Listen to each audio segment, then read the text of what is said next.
अस्सलाम वालेकुम वरहमतुल्लाहि वबरकातुह। प्यारे दोस्तों, आज की हमारी यह वीडियो तमाम मुसलमानों के लिए बहुत ही ज़्यादा खास है।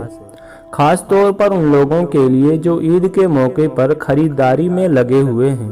प्यारे दोस्तों, आज की इस वीडियो में हम आपको एक मुसलमान बहन का एक ऐसा सच्चा वाक़या बताने वाले हैं जिसको सुनकर आप सभी हैरान रह जाएंगे और आप ईद की खरीदारी करना भूल जाओगे। और अगर आप भी ईद के लिए खरीदारी कर रहे हैं तो उससे पहले आप इस वीडियो को ज़रूर देखें। वीडियो में आगे बढ़ने से पहले हमारी आप तमाम लोगों से गुजारिश है कि आप लोग इस वीडियो को आखिर तक ज़रूर देखें और बहुत ही ज़्यादा ध्यान लगाकर सुनें ताकि आप लोगों को हमारी इस वीडियो की हर एक बात समझ में आ जाए। प्यारे दोस्तों, एक भाई अपने पड़ोस में रहने वाली एक बहन का वाक़या बताते हैं। वो कहते हैं कि हमारे पड़ोस में एक बहन रहती है जिसका नाम सलमा है। सलमा कहती है कि मैं 2-4 दिन से ईद के लिए सूट लेने के लिए सोच रही थी। एक दिन मुझे मौका मिला तो मैं अपना चेहरा बुर्के में छुपाकर किसी को बताए बगैर सूट लाने के लिए घर के बगल वाले मार्केट में पहुंच गई। मैं जब घर से थोड़ी दूर पहुंची तो एक बुर्का पहनी औरत मेरे करीब आई और सलाम किया और धीरे से बोली, बहन 2 दिन से घर में किसी ने खाना नहीं खाया है।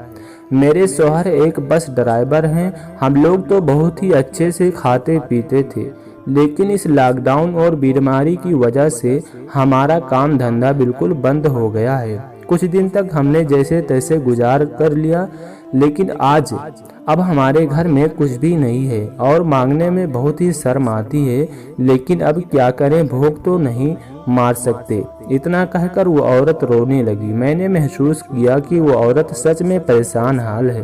वो अपनी बात कहने में बेहद शर्मा रही थी। खैर, मैंने जल्दी से अपने पास से कुछ पैसे निकालकर उसके हाथ में थमा दी और फिर मैं मार्केट पहुंच गई।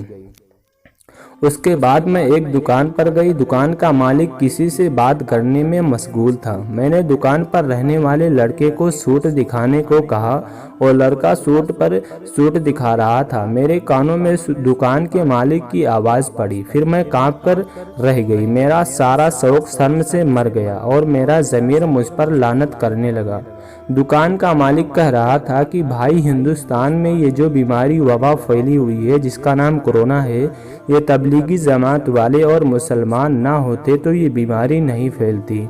इन्होंने ही इस बीमारी को फैलाया है। देखा नहीं है कि टीवी पर किस तरह से दिखा रहे हैं ये जमात वाले कैसे घूम घूम कर पूरे हिंदुस्तान में ये बीमारी फैला रहे हैं। ये बातें सुनकर मेरे दिलो दिमाग पर तूफान था उठने लगा। मैं उनसे कई सवालात करना चाहती थी, लेकिन मैंने उनसे बहस करना मुनासिब नहीं समझा।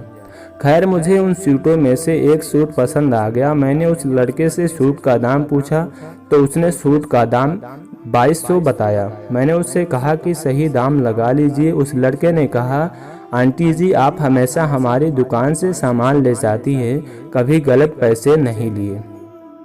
चलिए आप 2000 दे दीजिए। उसके बाद मैंने उस दुकान मालिक से कहा कि भाई साहब, ये लड़का इस सूट का 2000 बता रहा है, आप सही से इसका दाम बता दीजिए। तो मालिक ने कहा, बहन जी, हम आपसे कभी ज़्यादा पैसे लिए हैं क्या? आप हमसे सही रेट नहीं ले रहे हैं, आप 2000 रुपये दे दीजिए। खैर, मैंने कहा कि ठीक है और मैंने कहा कि मैं मुसलमान हूँ और मेरे पास जो पैसे हैं वो मुसलमान के हैं, मेरे जो शौहर हैं वो मुस्लिम हैं, मेरे घर वाले सब मुस्लिम हैं, आपको कोई एतराज़ तो नहीं होगा। तो कहने लगा कि कैसी बात कर रही हो बहन जी, ये कैसी बात कहती हो, पैसे तो पैसे होते हैं, पैसे में जाति धर्म कैसे?